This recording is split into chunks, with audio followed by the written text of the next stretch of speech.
नमस्कार news Odia party आपको स्वागत जनाऊँ मु गोविंद मंडल। बर्तमान आम अच्छे मालकानगिरी जिला कालीमेला ब्लॉक अंतर्गत जो आप देखिपारे MV 90 नंबर जो गोपबंधु आंचलिक डिग्री महाविद्यालय कालीमेला। तो आज विश्व एड्स दिवस उपलक्षे जे आज जो छात्र छात्री माने बाहरी जो पदयात्रा रे तो कौन उद्देश्य रही कौन पाई बाहरी आम सहित अच्छा जो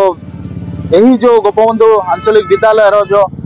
लेक्चर सीधा सड़क प्रतिक्रिया ना सर कौन कह आजिकार जो विश्व एड्स दिवस उपलक्षे जो आप छात्र छात्री माने जो आज पदयात्रा बाहर कौन रही आज वर्ल्ड एड्स डे संपर्क में आमर गोपबंधु आंचलिक डिग्री महाविद्यालय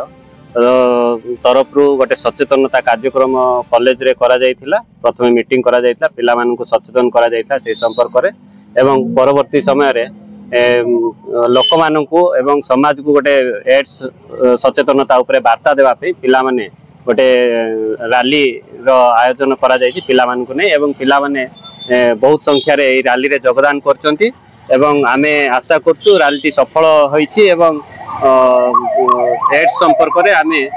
विभिन्न प्रकार सचेतनता वार्ता यही रैली द्वारा प्रदान कहे आज जो यही एड्स दिवस उपलक्षे छात्र छात्री मानक नहीं आज पदयात्रा बाहर कौन उद्देश्य रही एक्चुअली एड्स हूँ गोटे विश्व महामारी पूरा विश्वर अनेक लोक या द्वारा कबलित हो सारी प्रतिदिन किसी ना किसी लोक आक्रांतित होकर मृत्युवरण कर वर्तमान सुधा एड्स कौन स्थायी निराकरण व्यवस्था हो पारि ना तेणु समाज रे किपरि एड्स रोग आ विस्तार लाभ करिवो नाही लोक माने सचेतन हो पारे जहाद्वारा रोग को आम मूल दूरे दे पारिबा ए वार्ता नहीं आम पिला माने आज समाज को शिक्षा देवा निमंते आगे आछन्ते। तारीख आज आम समस्त कॉलेज स्टूडेंट माने मिलिकी एड्स दिवस पालन करछे कारण हमर युवपीढ़ी रे एड्स विषय आम सचेतन करबा चाहछे जहाद्वारा आसंता पीढ़ी में मारात्मक रोग को आम दूरे पारिबा तार जेहेतु निराकरण बाहरी पारि ना से आम ताको कंट्रोल करने को चेष्टा करवा जहाद्वारा आम समाज उन्नति हम और आम समाज टिके डेभलप हो पार से आम आज आम कॉलेज स्टूडेंट मैंने समस्त मिसिके आज आम आसलु एड्स दिवस उद्देश्य रैली कर। सर नमस्कार। सर्वप्रथम आपण मैंने जानते डिसेम्बर 1 तारिख रे प्रति वर्ष एड्स दिवस पालन करा जाउछि कारण एटा एक मारात्मक रोग जहाँकि यार प्रतिकार कौन मेडिसिन बाहरी तेणु युवक युवती मानकर मुख्य लक्ष्य रही है से केमिति आजिकार जो समाजर जनसाधारण मान सचेतन करने आमे